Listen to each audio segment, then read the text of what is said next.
Welcome to Documentary First, an inside look at a first-time filmmaker's journey. I am your host, Josh Lindsay from the Movie Proposal Podcast, and with me is our first-time filmmaker, Christian Taylor. Hey, Josh Lindsay. Hello. And sitting next to Christian Taylor is not only our button-pushing guy from Russia or Hawaii, do-it-all, Jason Rugg. Hello. Again. But is the behind-the-scenes, famous to me, and soon to be famous to you, Yesenia Thomas. Hi. And why is Yesenia famous? Christian, do you want to tell us? Well, I found Yesenia here in this office. Just sitting in the office. Just sitting in the office one day. Actually, she was introduced to me by Jason Rugg. Yesenia showed up one day, and she really was the only other girl other than me that's ever really been around here. So, Jason, why don't you tell us a little bit about Yesenia? Yeah, so Yesenia is one of our assistant animators here at Phil Vischer Enterprises, and so she's been on staff for about a year. About a year, like right after Christmas. Yeah, so she interned with us about a year and a half ago, and then we hired her on full-time after she finished school. And I just actually brought her on to the Girl Who Wore Freedom team, not only for this interview, but she is going to do an animatic of one of our little stories on the Documentary First podcast. I can't wait till it's done. I cannot wait either. But if you're not familiar with an animatic, what is an animatic? And Yesenia, I want you to explain it. An animatic is kind of like a storyboard or a comic book that with the sound with it. So you'll see it as a video, like not fully animated, but like the storyboard, just everything timed out right. So it's sketched. It's basically a sketch of the story. So you'll hear the story of, we're calling it the helmet beer story. And she will draw out, us or us telling the story, like what's happening. And that way you get to hear the story enacted. It's kind of cool. Yeah, and it feels like it is animated. Yeah. I mean, it's a much more simpler version of an animation, but so much fun. And there's ones you can check out from the Holy Post. Yes, the golf one, the Golf Grump, right? Yeah. And what's the other one you did? Let's see, I did the Golf Grump, Fugitive on a Plane. Oh, yeah, that one's really good. And the latest one that's out is The Daniel Diet. And there's another one coming out. I'm not sure when, though. Okay, so those are based on the Holy Post podcast with Phil and Sky and me. Is there a place that someone can go to watch those? I think they're just on the Facebook page at this point. They're also on Sky Jitani's YouTube channel. Yeah, okay. Oh, okay. Sky Jitani's YouTube channel. There Fantastic. You have it. Right. Well, what are we talking about today, Josh? Well, that's a good question. So we were talking about Sundance in the last two episodes. So getting there and then experiencing it. And then a little bit into the film festival thing. But we skipped right over our screening. I mean, we talked a little bit about the screening. In Arlington Heights. Yeah, in Arlington Heights. And you were not able to be there. I was not able to be there. And neither was Jason. So I sent you a link and asked you to watch it. Well, I thought it was a suggestion, and not a... I figured you would want to watch it before we talk about it on the podcast. So I just want to point out, I did watch more than Josh. So I'm better than Josh. I'm 22 minutes in. Josh has watched you're nothing. a hero. You're a hero to Christian. Wow. All right, so why don't you start with what you have seen then for 22 minutes, and then the reason Yesenia is here. The reason why you stopped watching it after 22 minutes. Because I was watching it right before we started recording. Yesenia is here because she actually did watch it. Thank you very much. So, Jason, tell me what your initial thoughts were. So it seems like, from what I've seen, it's very similar to what I'd seen before, but a lot quicker.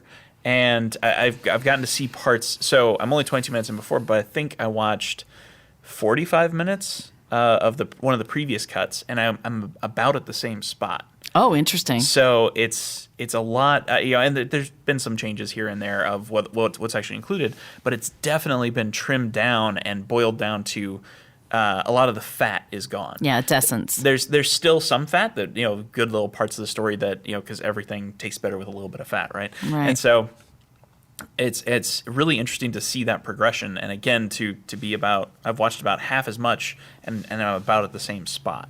that I was before. Yeah, interesting. It's really interesting to see.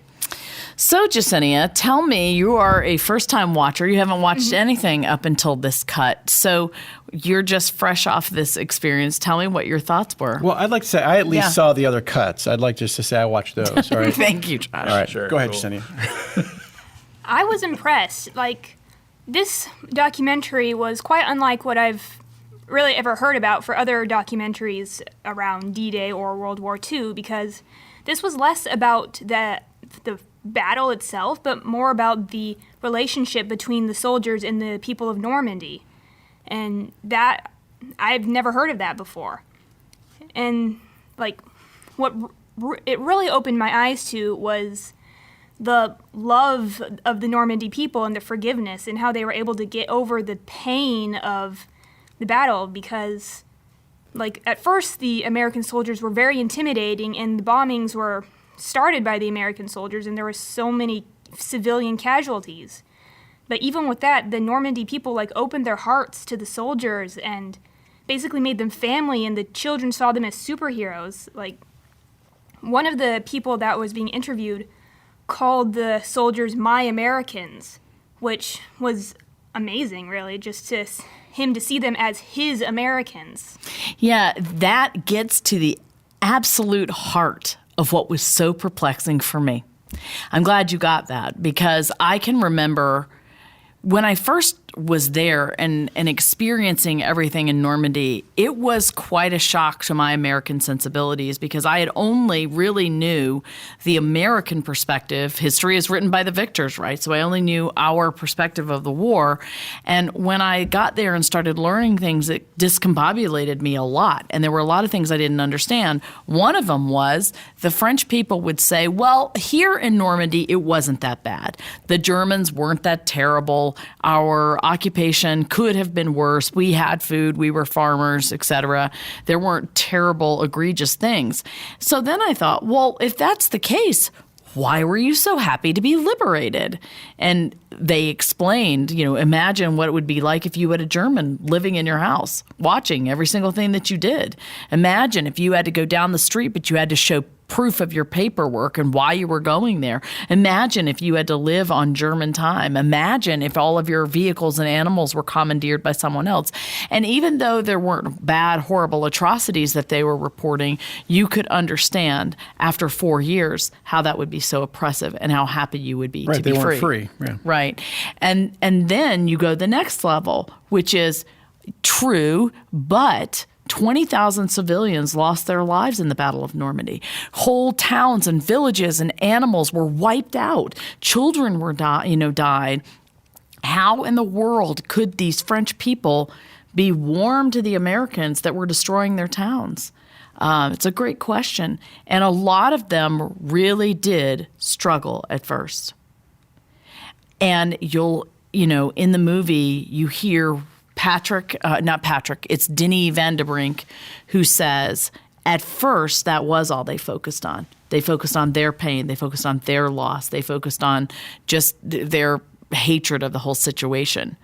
But over time, as the years progressed and they began meeting veterans, they realized that those people didn't have to suffer, that they didn't have to have their friends maimed and left on the battlefield to die.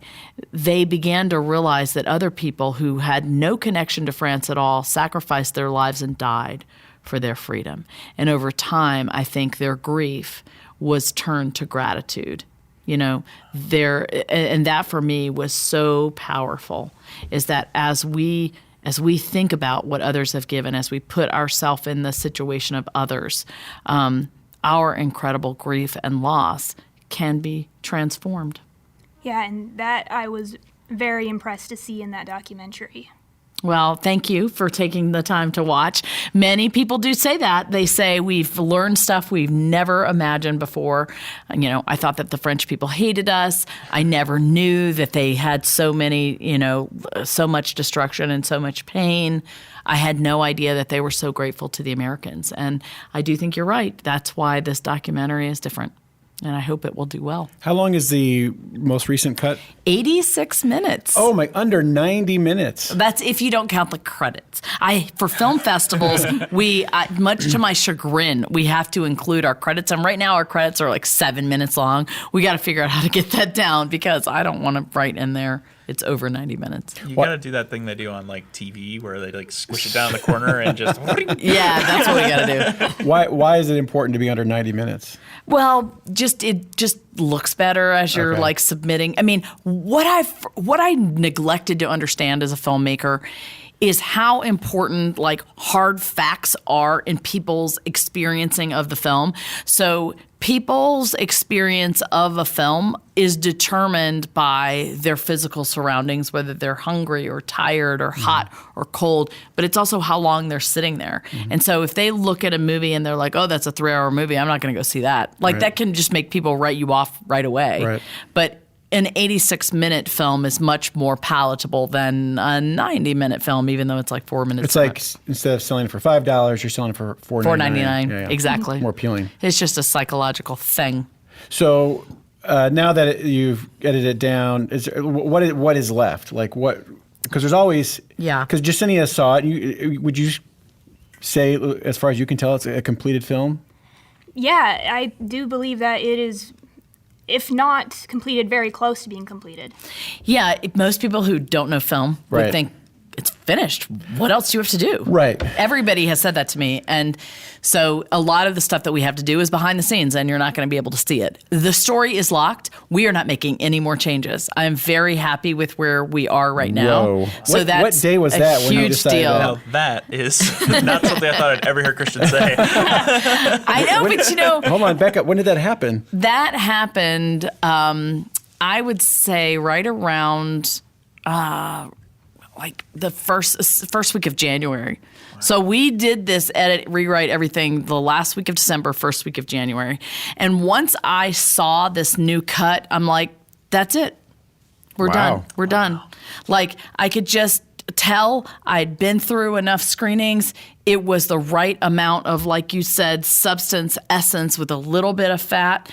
And it, to me, felt like there was a bow on the top. We were done. And I was satisfied with the story. And that was confirmed by when I showed it to everybody last week.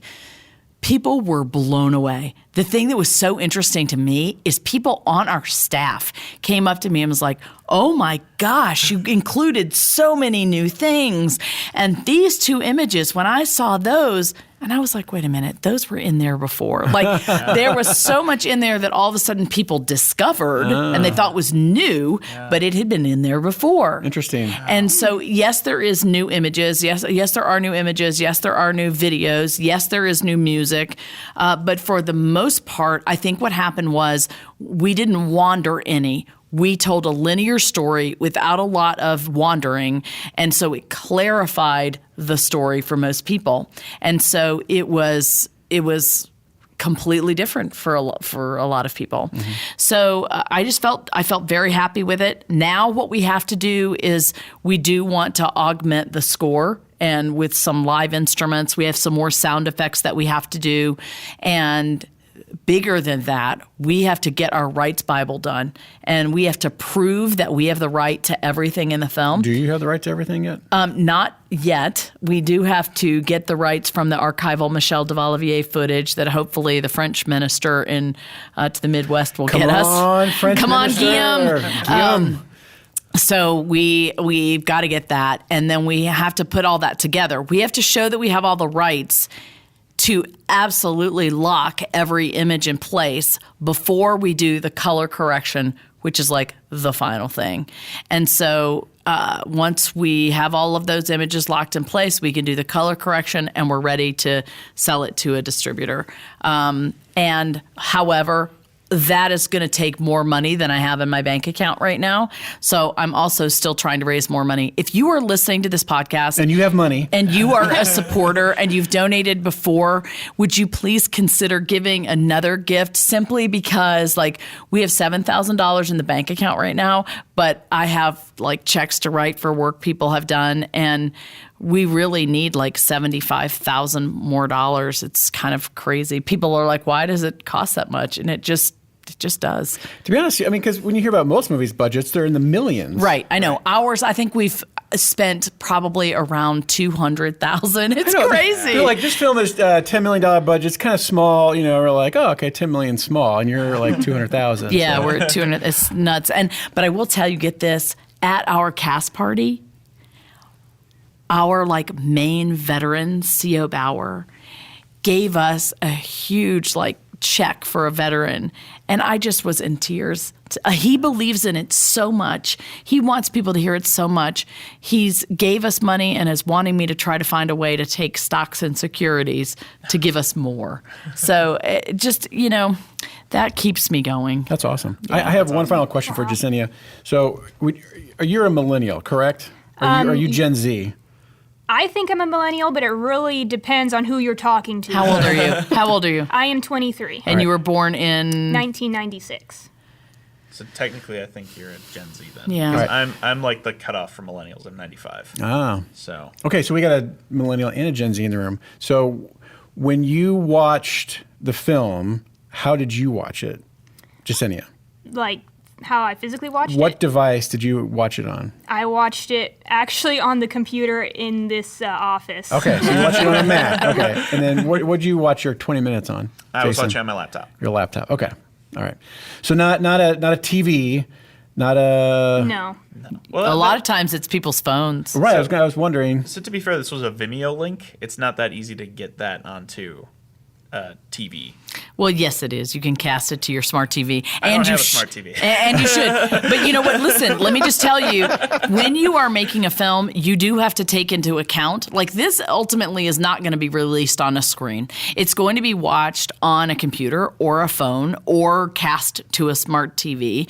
And you do have to keep that in mind. And there are different ways to export the film and different sound mixes for the film based on how people are going to watch it. I've learned all of that. It's interesting. That is interesting. It's a nightmare, yeah. All right. Well, hey, Yesenia, thanks for joining us today. Thank you so much for being here. Thank you for having me. And stay tuned for her Animatic. It's going to be awesome. Cannot wait. All right. Well, thanks for listening to Documentary First, where we believe everyone has a story to tell, and you can be the one to tell it. Yes, you can. Bye, everybody. Thank you for listening to Documentary First. We really appreciate your partnership with us. We can't do any of this without you, so thank you so much for listening, for donating, and for following along on our journey. If you are able to make a donation this week, we really would appreciate it. We are supported by donors who give us $100 or less, so anything helps. Also, if you're able to share the news about the girl who wore freedom with your friends and family, please do that on Instagram, Facebook, Twitter, or email, and sign up for our newsletter at normandystories.com. Please go to normandystories.com/donate to make a donation today.